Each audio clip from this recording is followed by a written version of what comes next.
त्यांना मी आमंत्रित करतो, इकडे यायचं आहे. इयत्ता 10वी. हे शारदे माँ अज्ञानता से हमें तार दे माँ. हे शारदे माँ अज्ञानता से हमें तार दे माँ. तू स्वर की देवी संगीत तुझसे हर शब्द. आज आमचं स्वागत करणं आद्य कर्तव्य आहे. तर आपल्यासाठी खास शब्द सुन्नांनी आमच्या इयत्ता 9वी 10वीतील विद्यार्थिनी स्वागत गीत सादर करीत आहेत. से गुंजित ध्वनि मंगलम, मन की वीणा से गुंजित ध्वनि मंगलम.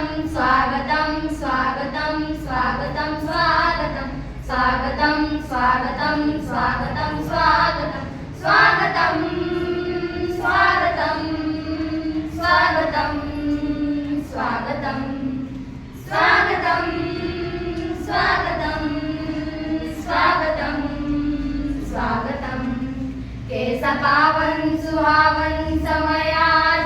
सरांनी आजपर्यंत आमच्या विद्यालय परिवारामध्ये सुद्धा सांगितलं नाही. असं आमच्या विद्यालयातील गणित विषयाचे शिक्षक, गणिताचा हात त्यांचा कोणीच धरू शकत नाही. सन्माननीय आदरणीय तुषार पाटील सरजी यांना विनंती करतो की त्यांनी आजच्या पालक सभेचं प्रास्ताविक आपल्या समोर सादर करावं. या सर.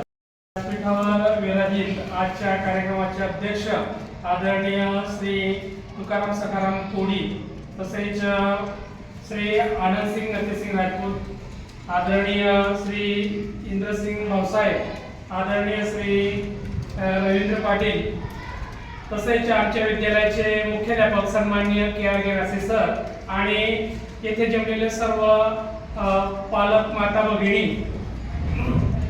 आज आपण पालक मेळावा आयोजित केलेला आहे. तर या पालक मेळाव्यामध्ये आम्ही सर्व सांगू इच्छितो की आपल्या विद्यार्थ्यांकडे जेवढी आमची जबाबदारी, आम्ही जेवढं दिवसभर त्यांना सांभाळतोय तर तेवढं संध्याकाळनंतर सुद्धा तुम्ही त्यांच्याकडे लक्ष दिलं पाहिजे आणि त्यांच्यामध्ये ज्या काही उणिवा आहेत त्या बारकाईने तुम्ही तपासल्या पाहिजे आणि जेणेकरून आपल्या विद्यार्थ्याला कुठेही अडचण येणार नाही. कारण आपण जर बघितलं आजचं जे दैनंदिन जीवन आहे स्पर्धेचे युग आहे आणि या स्पर्धेमध्ये आपल्या ग्रामीण भागाचा जो विद्यार्थी यात टिकला पाहिजे किंवा ज्यांना त्या विषयामध्ये आवड आहे तर ते सर्व शिक्षक आपल्या विद्यार्थ्यांना मार्गदर्शन करत असतात. परंतु पालक म्हणून तुमचं सुद्धा एक जागरूकता असणं आवश्यक आहे. म्हणून या ज्या काही योजना आहेत शासनाच्या किंवा ज्या काही स्पर्धा परीक्षा आहेत किंवा ज्या काही परीक्षा आहेत या सर्व परीक्षांचा तुम्हाला माहिती असणं आवश्यक आहे. म्हणून ही एक सैनिकी विद्यालयामध्ये प्रवेश परीक्षा असते. इयत्ता 7वीचा विद्यार्थी ही परीक्षा देऊ शकतो किंवा 7वी पास झालेला विद्यार्थी ही परीक्षा देऊ शकतो. जर या परीक्षेमध्ये पास झाला तर पुढील शिक्षण आपलं सैनिकी विद्यालय देहरादून किंवा ज्या ठिकाणी आपण क्वालिफाईड झालो त्या ठिकाणी ती परीक्षा देऊन तो विद्यार्थी पुढचं शिक्षण घेऊ शकतो आणि त्याच्यात ते जीवन सार्थक तो करू शकतो. जशी इयत्ता 5वी साठी ही परीक्षा आहे तशी ती इयत्ता 8वी साठी सुद्धा शिष्यवृत्ती परीक्षा आहे. बरेच विद्यार्थी आम्ही या शिष्यवृत्ती परीक्षेसाठी बसवतो. आपल्या RS विद्यामंदिर अंतर्गत शाळेचे इतिहास आहे की आपण ज्या विद्यार्थ्यांना बसवलं तर काही गुणांसाठी त्यांचे मेरिट हे उठलेलं असतं, परंतु पास जवळजवळ 80% विद्यार्थी पास झालेले असतात.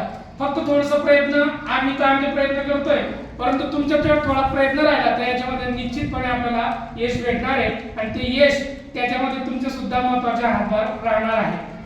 तसंच इयत्ता 10वी साठी इयत्ता 8वीची एक महत्त्वाची परीक्षा आहे NMMS. ही आर्थिक दुर्बल मागासलेल्या घटकासाठी ही परीक्षा असते. आर्थिक उत्पन्न आपण ग्रामीण भागातले म्हणून आपला उत्पन्न त्या परीक्षेमध्ये आपण सहजपणे बसू शकतो. फक्त मान्यता प्राप्त जे शाळा आहे त्या शाळेमधूनच जे विद्यार्थी बसू शकतात.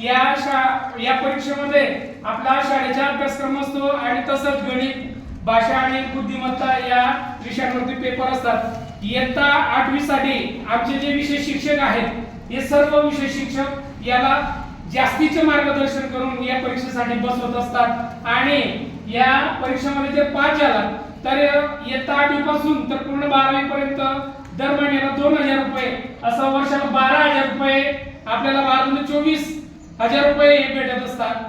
तर अशी ही परीक्षा आहे. तसंच इयत्ता 10वी साठी NTS आणि NTS ही परीक्षा आहे. ही जर परीक्षा आपण दिली तर आपल्याला स्पर्धा परीक्षेमध्ये कोणत्या प्रकारचे प्रश्न विचारले जाणार आहेत याबद्दल आपल्याला ज्ञान होतं आणि आपला जो विद्यार्थी आहे ग्रामीण भागातला हा पुढे येऊन टिकू शकतो आणि जे स्पर्धा परीक्षेमध्ये जे काही प्रश्न विचारले जातात हे त्याला सहज आणि सोपं वाटेल. सांगायला अतिशय आनंद होतोय की आमच्या शैक्षणिक वर्ष 2023-24 चा जो निकाल आहे हा जवळजवळ 96% लागलेला आहे. या विद्यार्थ्यांमध्ये फक्त 2 विद्यार्थी आमचे नापास झालेले आहेत, ते पण एकदम तुरळक विषयामध्ये, ते पण त्यांनी लिहिलं नाही म्हणून फक्त मराठी हिंदी सारख्या विषयामध्ये.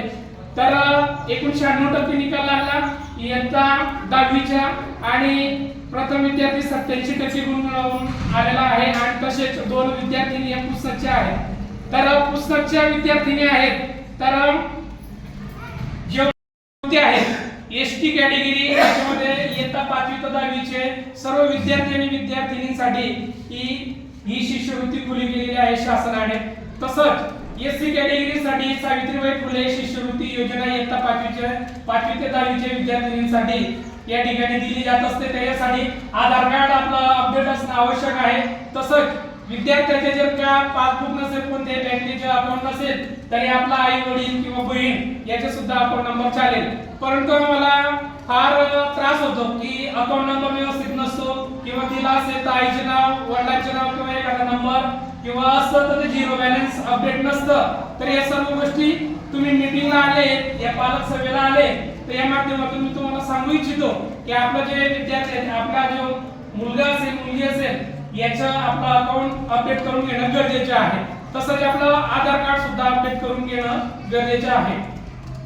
या सर्व गोष्टींबरोबर मानव विकास मिशन अंतर्गत जवळजवळ पुस्तकच्या विद्यार्थी तसंच अंगणवाडीची विद्यार्थिनी इयत्ता 8वी पासून तर 12वी पर्यंतच्या विद्यार्थिनींसाठी या वर्षापासून सुरुवात केली. मागील वर्षापर्यंत फक्त इयत्ता 8वीचे विद्यार्थिनी ज्या जवळजवळ 1 ते 1.5 किलोमीटर अंतरावर आहेत त्यांच्यासाठी मोफत सायकल योजना ही शासनाने राबवलेली आहे आणि जवळजवळ 100% विद्यार्थिनींना आपल्या या विद्यालयामधून त्या पात्र झालेल्या आहेत आणि सर्वच विद्यार्थिनींना आम्ही या ठिकाणी सायकल प्रदान केलेली आहे आणि निश्चितपणे त्या सायकलीचा वापर करून निश्चितपणे ते शाळेमध्ये येत आहेत. तर अजून अधिक ही माहिती तुम्ही जे पालक आलेले आहेत त्यांच्यापर्यंत सुद्धा पोहोचवावी अशी आमची विनंती असेल. तसंच आमच्या या शैक्षणिक वर्षामध्ये जे तालुकास्तरीय विज्ञान प्रदर्शन होतं शहादा तालुकास्तरीय विज्ञान प्रदर्शन, तर या विज्ञान प्रदर्शनामध्ये सुद्धा दरवर्षी आमचे इयत्ता 5वी ते 10वीचे विद्यार्थी आणि विद्यार्थिनी सहजपणे सहभाग घेतात आणि या पूर्ण या तालुकास्तरीय विज्ञान प्रदर्शनामध्ये सहभाग नोंदवून आपलं जे उपक्रम आहे, आपला जो जे काही वैज्ञानिक साधन उपकरण आहे याची माहिती देत असतात. हे आम्हाला या पालक मेळाव्याच्या दिवशी सांगायला अतिशय आनंद होत आहे. तसंच इन्स्पायर अवॉर्ड म्हणून ही योजना आहे शासनाची, याच्यामध्ये सुद्धा आपण प्रयोगासाठी शासन जर का 5 मुलांचे आपण नॉमिनेशन केलं आणि जर तो प्रयोग योग्य असेल तर शासन सुद्धा त्या प्रयोगाला बनवण्यासाठी शासन 10,000 रुपये देत असतं. तर अशा या शासनाच्या विविध योजना आहेत, तर या योजनांबद्दल सुद्धा माहिती असणं आवश्यक आहे. तसंच अल्पसंख्याक शिष्यवृत्ती योजना या सुद्धा आमच्या विद्यालयामधून देत असतो. तसंच आमच्या सुद्धा भरभरून प्रतिसाद आपल्याला पुस्तकाकडून भेटत आहे. तर आम्ही जे काही हमीपत्र देणार आहे ते हमीपत्र तुम्ही फक्त भरून देणं आम्हाला अपेक्षित आहे. तसंच शासनाची मोफत पाठ्यपुस्तक योजना, बघा शासनाने पाठ्यपुस्तक योजना सुद्धा मोफत दिलेली आहे. तसंच दप्तराचे ओझे सुद्धा शासनाने कमी केलेले आहे म्हणून भाग 1 याच्यामध्ये सर्व विषय दिलेले आहेत. वही घ्यायची जर आपली परिस्थिती नसेल तर त्या पुस्तकामध्ये मागं पेज सुद्धा दिलेले आहेत.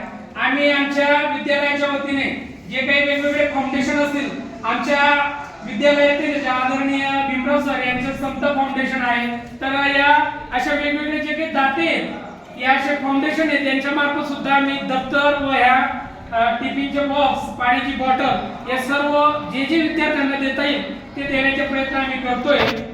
तसंच पोषण आहार हा सुद्धा शासनाच्या देण्यात येत आहे आणि या पोषण आहारामध्ये या पोषण आहारा अंतर्गत पूरक आहार सुद्धा शासनाच्या दिला जातोय. तसंच मोफत ड्रेस गणवेश आम्ही यावर्षी वाटप केलेले आहे. तर हे सुद्धा मला सांगायला अतिशय आनंद होत आहे. वेगवेगळ्या प्रकारच्या स्पर्धा आमच्या विद्यालयामध्ये होत असतात. चित्रकले संदर्भात असेल, इंटरमिजिएट असेल, एलिमेंटरी परीक्षा असेल, गेल्या वर्षी सुद्धा जेवढे मुलं आम्ही परीक्षेला बसवलेले होते चित्रकला परीक्षेला पूर्ण 100% निकाल आमच्या या विद्यालयाचा लागलेला आहे. आणि पुन्हा एकदा लेट फी असून सुद्धा सांगायला आनंद होतोय की मुदत जरी गेलेली असेल, आता मागच्या वर्षाच्या दीक्षिता बसलेली तिच्या आजी पण आहेत, मुदत गेलेली होती या परीक्षेची, तरी सुद्धा आपण विनंती करून आणि वाढीव फी भरून सुद्धा आपण त्या परीक्षेला बसवलं. तर आमचं हे सर्व काम हे जोरात चालू आहे. आमची फक्त एवढी अपेक्षा आहे की तुम्ही पालक म्हणून तुम्ही फक्त आपल्या मुलांना मुलींना जे काही आम्ही विद्यालयामधून सांगू तर याला दुजोरा देत चालायचे आहे. आणि आपल्या विद्यार्थी जो मुलगा मुलगी आहे याची वही तपासून खात्री करून घ्या की कोणत्या विषयाचं काय शिकवलं काय नाही, एवढं जरी तुम्ही विचारलं तरी सुद्धा त्याचा अभ्यास झाला असं या ठिकाणी आम्ही समजू. या ठिकाणी संयोजकांनी प्रास्ताविक मांडण्याची संधी दिली त्याबद्दल मी संयोजकांचे मी आभार व्यक्त करतो आणि थांबतो. जय हिंद, जय महाराष्ट्र. सरांनी अतिशय सूक्ष्म पद्धतीने आमच्या आर्य विद्यामंदिर विद्यालयात कोणकोणते कार्यक्रम आयोजित केलेले जातात, कोणकोणते उपक्रम राबवले जातात विद्यार्थ्यांच्या सर्वंकष हितासाठी, तर अतिशय इत्तमभूत माहिती दिली. तर सरांचं मी कोटी कोटी धन्यवाद व्यक्त करतो. तर सर्व पालक बंधू भगिनींनो, आता आपला पुढचा प्रश्न आता आलेला आहे की आम्ही शिकवताना किंवा विद्यार्थ्यांशी हितगुज करताना किंवा जे आम्ही अध्यापन करत आहोत ते अध्यापन करत असताना तर आमच्याही चुका होतात किंवा अनुदानाने आमच्याने बी रागवलं जातं किंवा अनुदानाने मुलगा असो मुलगी असो एखादा फटका सुद्धा दिला जातो. तर अशा एक रागावणं हा एक स्वाभाविक स्वभाव आहे. आता घरात 2 बालकं राहिली तरी आई वडिलांना जिकरीचे असतं. तर आमच्याकडे समजा 200 तर 250-250 मुलं रेग्युलर असतात, काही वेळा 180 असतात, काही वेळा 150 असतात. ते आम्ही सुद्धा रागावतो. तर रागावणं म्हणजे काही तुमच्याच पाल्याला रागावतो असं नाही. तर असं काही आमच्याकडे रागवलं गेलं म्हणजे शिक्षक बंधू भगिनी चुकीचे आहेत असं तुम्ही समजू नका. कारण त्यांचं आपल्या मुलाने आपल्या मुलीने कुठेतरी उच्च शिखरावर जावं.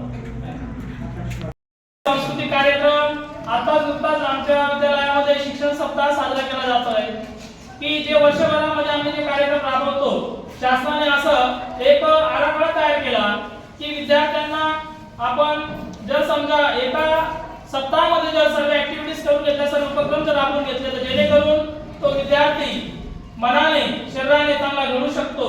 तर असं या आठवड्यामध्ये सोमवार ते शनिवारपर्यंत आम्ही वेगवेगळे उपक्रम राबवले.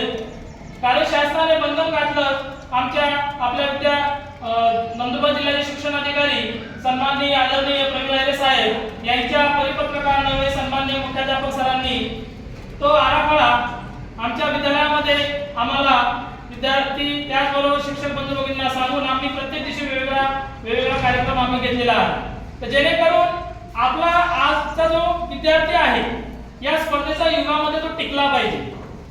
बघा, जन्म घेणं हे कोणाच्या आईवडिलांच्या पोटी घ्यायचं आहे आपल्या हातात नाही, पण ज्या आईवडिलांच्या पोटी आपला जन्म झालेला आहे आपलं कर्तृत्व सिद्ध करणं आणि त्याच्यातून आपला स्वतःचा एक उंच आणि भव्य आपला विकास करणं हे आपलं प्रथम कर्तव्य आपण समजलं पाहिजे. कारण श्रीमंताचा गरीब होऊ शकतो, गरीबाचा श्रीमंत होऊ शकतो. संपत्ती मानवी जीवनामध्ये महत्त्वाचा नाही. एक चांगला विद्यार्थी, एक चांगला व्यक्ती, एक चांगली विद्यार्थी जर घडून गेली तर मी म्हणतो येणाऱ्या ज्या 1000 पिढ्या आहेत त्यांचं भविष्य चांगलं घडणार आहे. म्हणून शिक्षण हे असे जीवनदायिनी आहे की माणसाला गरिबीतून उठवते, गरिबीतून जागृत करते, संकटातून मुक्त करते. तर मी समस्त पालक बंधू भगिनींना हेच सांगेल, आज जे तुम्ही कष्टाचं जीवन जगत आहात, जे आज तुम्ही मोलमजुरी करत आहात, शेतीकाम करत आहात, एखादा व्यवसाय करत आहात, छोटी मोठी नोकरी करत आहात, पण जर आपल्या मुलाला आपल्या मुलीला जर थोडासा तुम्ही जर वेळ दिला घरी की बेटा काय शिकवलं आज, मराठीचं काय शिकवलं, इंग्रजीचं काय शिकवलं, गणिताचं काय शिकवलं, विज्ञानाचं काय शिकवलं, तर त्याला तुम्ही थोडं धरून बसा. निश्चितच आमच्या चुका होतील. मी स्वतः मला दुसरे शिक्षक मला एखादा टॉपिक शिकवला गेला नसेल तर तुम्ही आमच्या सन्माननीय मुख्याध्यापक तयार करायचे सरांना येऊन तुम्ही आवर्जून भेटा. आदरणीय आमचे वरिष्ठ शिक्षक पीटी पाटील सर आहेत, तुषार पाटील सर आहेत, त्यांना भेटा. किंवा मुली असतील, मुलींच्या बाबतीत तुम्ही मुख्याध्यापक सर आहेत, आमच्या मॅडम आहेत, त्यांच्याशी संवाद साधा. कारण आमचं एकच प्रथम कर्तव्य आहे की आपल्या मुलांचा सर्वांनी विकास करणं हे आमचं आद्य कर्तव्य आम्ही समजत आहोत. पण त्याबरोबर तुमचा एक पालक म्हणून आमच्या मध्ये सिंहाचा वाटा असणं आवश्यक आहे. घरी आल्यावर आपला बालक अभ्यास करतोय की नाही, शुद्ध लेखन लिहित आहे की नाही, त्याचा अक्षर कसा आहे, तो गणित सोडवतो आहे की नाही. की बघा जीवनामध्ये प्रत्येक मुलाला जर वाचन लेखन जर चांगलं यायला लागलं, त्याचबरोबर इंग्रजी, मराठी, हिंदी, गणित हे विषय जमायला लागले, तर मी म्हणतो त्याला जगाच्या पाठीवर कोणीच थांबवणार नाही. तुमचा मुलगा सुद्धा कलेक्टर होऊ शकतो, तुमचा मुलगा सुद्धा वेगळी पदं भूषवू शकतो, टीचर होऊ शकतो, पोलीस होऊ शकतो. आज शिक्षण इतकं स्वस्त झालेलं आहे, खूप स्वस्त झालेलं आहे. ज्या वेळेस आपण शिकायचो त्यावेळेस वेगळी शासनाची भूमिका होती. आज आपल्या दारापर्यंत शिक्षण आलेलं आहे, वेगवेगळ्या योजना आहेत. तर म्हणून आपल्या पाल्यांना, आपल्या मुलींना शिकवा, हे आम्ही आवर्जून सांगत आहोत. कारण मुली जर शिकल्या तर मुलींचं भविष्य निश्चितच गेटअप होणार आहे, भव्य दिव्यांचं भविष्य होणार आहे. मुलांना शिकवा, कारण मुली आणि मुलगा असा भेदभाव नका करू. काही वेळेस आपण अल्पवयीन काळातच मुलीचं लग्न करून देतो, ते सुद्धा चुकीचं आहे. मुलींना शिकवा. इथूनच आपल्या 3 किलोमीटरला आपल्या सारंगखेडा विद्यालयामध्ये स्वर्गीय आदरणीय आपल्या संस्थेचे चेअरमन श्रीमान नानासाहेब जी यांनी सुद्धा एक फाउंडेशन स्थापन केलं आणि त्या फाउंडेशनचं आज वटवृक्षामध्ये रूपांतर झालं. आपल्या सारंगखेडा विद्यालयामध्ये शारदा विद्या मंदिर म्हणून प्रचलित विद्यालय आहे, त्याचबरोबर तिथं ज्युनियर कॉलेज सुद्धा आहे 11वी-12वी. तर तिथं नेहमी विद्यार्थी येत असतात. तर जर समजा आपला मुलगा काम करून शिकत असेल, मुलगी काम करून शिकत असेल, तिथं सुद्धा कला शाखा आहे, तिथं सुद्धा तुम्ही प्रवेश घेऊ शकता. किंवा तुमच्या मुलाचं मुलीचं जर गणित, विज्ञान, इंग्रजी चांगलं असेल, मराठी भाषा प्रभुत्व असेल, तर तुम्ही सायन्स करू शकता, विज्ञान करू शकता, बीकॉम करू शकता, कॉमर्स घेऊ शकता, वेगवेगळ्या याच्यामध्ये तुम्ही ग्रॅज्युएट होऊ शकता. आज आपण जर पाहिलं आपल्या ग्रामीण भागामध्ये तर पदवीधर मुलांची संख्या खूप कमी झालेली आहे. कारण माणूस हा वाचनाने घडतो. जर आपल्या पाल्याने वाचनच केलं नाही तर तो घडूच शकत नाही. म्हणून वाचन लेखन या गोष्टी खूप महत्त्वाच्या असतात. कारण वाचनाने माणूस घडतो, वाचनाने मनात चांगले विचार येतात आणि त्या विचारातून चांगली कृती घडत असते. तर असो सन्मानित टीडी की माझा मुलगा रोज जातोय शाळेत, माझी मुलगी रोज शाळेत जाते. एक जनरल की तुमच्या काय अपेक्षा असतील त्याही मांडा. जर तुम्हाला काही वाटत असेल, अजून काही चेंज करायचं असेल, काही बदल करायचा असेल ते सांगा, पण बोला. काही एवढं नाही, आमच्या चुका असतील तेही सांगितलं तरी काही हरकत नाही. जे काही असेल मोकळ्या मनाने बोलू. एक कार्यक्रम आहे म्हणून उद्या तो कार्यक्रम आहे तेवढं उत्सुकताने सांगते, खूप आनंदी असते सगळे जेव्हापासून शाळेत आली तर दुसऱ्या दिवशी सकाळी शाळेत येईपर्यंत माझ्या शाळेमध्ये आज हे, माझ्या शाळेत ते, खूप आनंदी असते ते. खूप छान वाटलं, ऐकून बरं वाटलं. सन्मानित ताईंनी आणि तिचं ते विचार ते विषय वगैरे असतात. मम्मी मला हाच विचार बोलायचा आहे आज हे जे, आणि आता आमचा नंबर आहे. आमच्या शिक्षकांना बोल मिळेल मम्मी, आमच्या शिक्षकांचं हे नाही व्हायला पाहिजे, बरं नाही आम्ही तिचं सादरच करायला पाहिजे, तिची अपेक्षा असते. तर म्हणजे आपण जी ऍक्टिव्हिटी राबवली ते जर आमच्या वर्गातल्या मुलांनीच नाही तर बोलले तर आमच्या सरांना, म्हणजे तुमच्या सर तुमच्या वर्गातल्या मुलींनी बोलले नाही असं आमच्या सरांना सांगेल. बरं तर आम्ही सांगायलाच पाहिजे मम्मी, कुठल्याही विषय असतो ती तिचा कंप्लेंटच करते सर, तिची इच्छा असते. खूप छान, बरं वाटलं. धन्यवाद ताई साहेब. अति भव्य स्वप्न त्यांचं पूर्ण होईल, पुढे त्यांना एक चांगली दिशा मिळेल. तर त्याच्यामध्ये आपला स्त्रियांचा वाटा असला पाहिजे. आपला पाल्य घरी आल्यानंतर आपण काय करावं आपल्या पाल्यासाठी, की आपला पाल्य आज शाळेत गेला होता का. कारण आता बरेच मुलं सांगतात आपल्या पुस्तकात एक छोटा तलाव आहे बुवा, तिथं पोहायला जातात. तर आता बघा काही वेळेस काय असतं बरं, आम्हाला सांगतात आमचं पोट दुखतंय किंवा आम्हाला हा त्रास होतोय, किंवा घरून निघाला तो आला तर तिकडे पोहायला गेला, तुम्हाला वाटलं शाळेत गेला. तर तेही तुम्ही थोडं बारकाईने आपल्या मुलांना सूचना द्या. जे मुलं आमच्याकडे येतात, व्हॅनने येतात, आम्ही सर्व आमचं लक्ष असतं त्यांच्यावर. पण समजा घरी आला आणि आज बघा एखादा प्रसंग यायला वेळ काळ लागत नाही, म्हणून आपल्या या छोट्या छोट्या बालकांना तुम्ही लक्ष दिलं पाहिजे. त्यांना तुम्ही जितकं सांगणार, जवळ बसून सांगणार, प्रेमाने बसून सांगणार, तितका मोठा बदल घडणार आहे. आणि तुमचे स्वप्न पूर्ण करणारी तुमची मुलं आहेत. जर तुमचं एखादं स्वप्न बाकी असेल तर आपल्या मुलांमध्ये बघा. माझं हे आवर्जून तुम्हाला सांगणं आहे दादा, सन्माननीय अध्यक्ष साहेबांना मी सांगू इच्छितो. आज ते आपल्या वरिष्ठ पालक आहेत, तर तुमचं जे स्वप्न असेल ना आपल्या मुलामध्ये उतरवण्यासाठी तुम्ही प्रयत्न करा, त्यांना एक दिशा द्या. सांगते की भाऊ शाळा आहे, चांगलं आहे, कसं आहे, एवढं आम्हाला सांगते की एवढं आम्हाला वाटतं की तिथे आहे. नाही दादा, तुम्हाला येत नाही असं नाही म्हणत, तुमच्याकडे अनुभव आहे. माणूस किती शिकला याला महत्व नाही, अनुभवाने माणूस हुशार असतो. अनुभवाने सांगते की भाऊ काही वाटत शिक्षण आमच्या जवळ वाचते सर्व काही चांगलं वाटतं मला बुवा शिकेल तो चांगलं. अच्छा. तिचे काही आई वडील नाही, रांगोळी नाही, मी आधी अरे वा, खूप पाहिजे सुंदर आहे. माझ्याजवळ आहे ती. ते आता तुम्ही सांगितलं तर मागे सायकल देऊन तिच्याकडे सायकल मिळाली नाही. घेऊन ती जाईल. सुद्धा आता ते शिक्षणाला हुशार आहे, कारण आम्हाला येत नाही त्याच्यातून. हो, हो. चौथी शिकलेलं आहे, पण ते वाचतं लिखतं तर आम्हाला छान वाटतं की वडील नाही आहे पण शिकत आहे, आपण जेवढं प्रयत्न आहे तेवढं शिकू म्हणते. अतिशय तुमची सुंदर सूचना, तुमचं मी धन्यवाद व्यक्त करतो.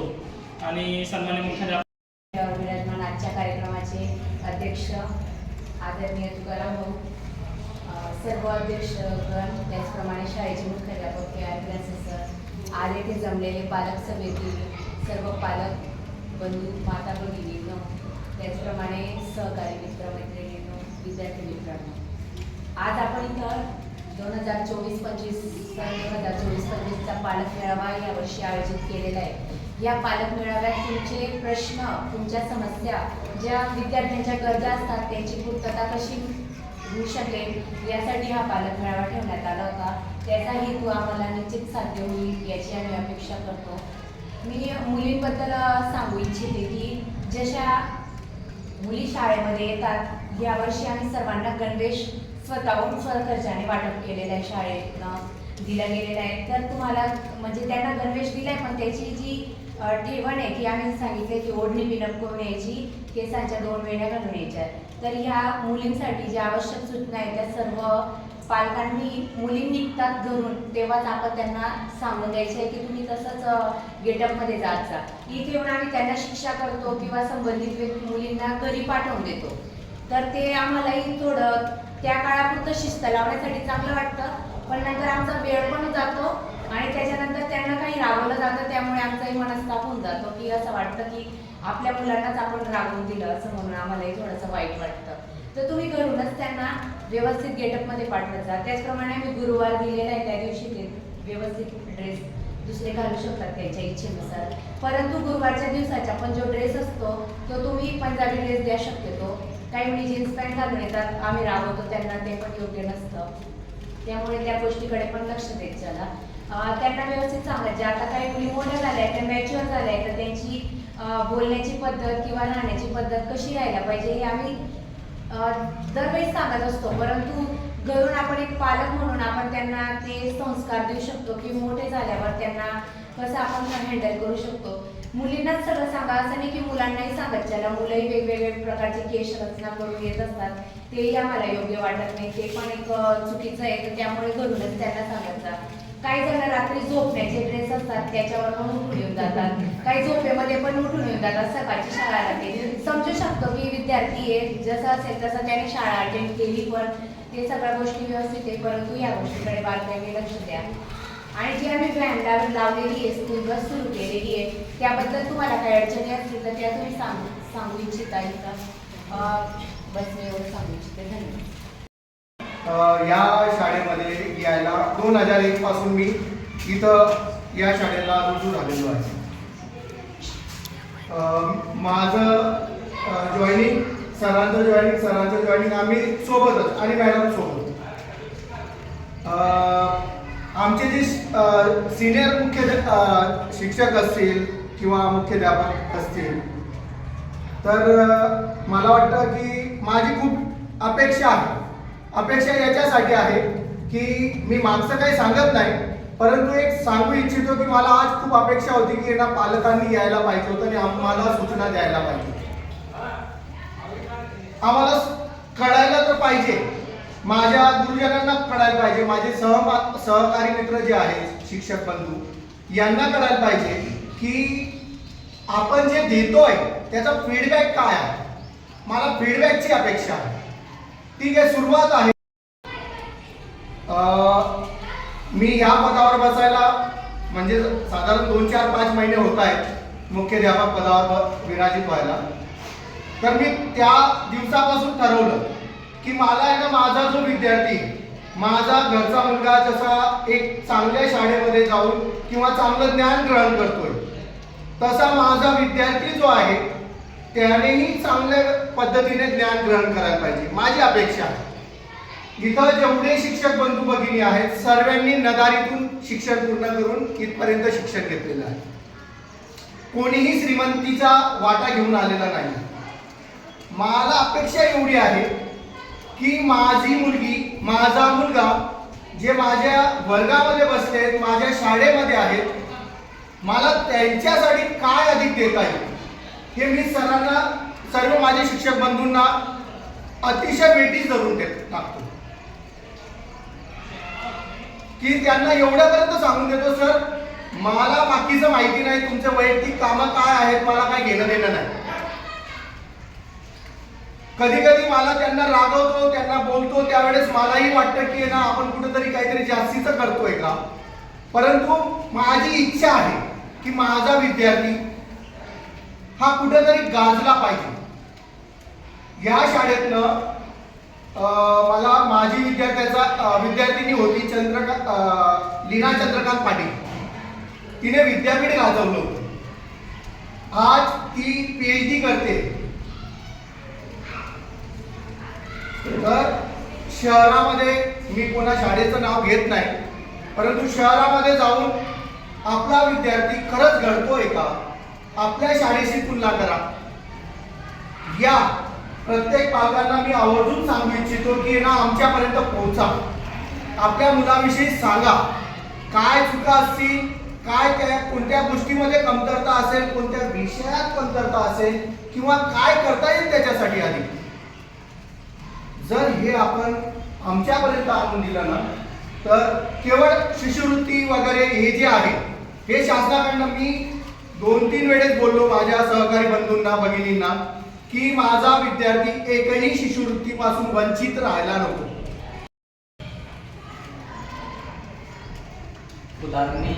फुलांचे मन आज पहा जपले, अशा या मंगल प्रसंगी आभार मानतो आपले. सगळ्यात प्रथम सगळ्यांना नमस्कार. कुठलंही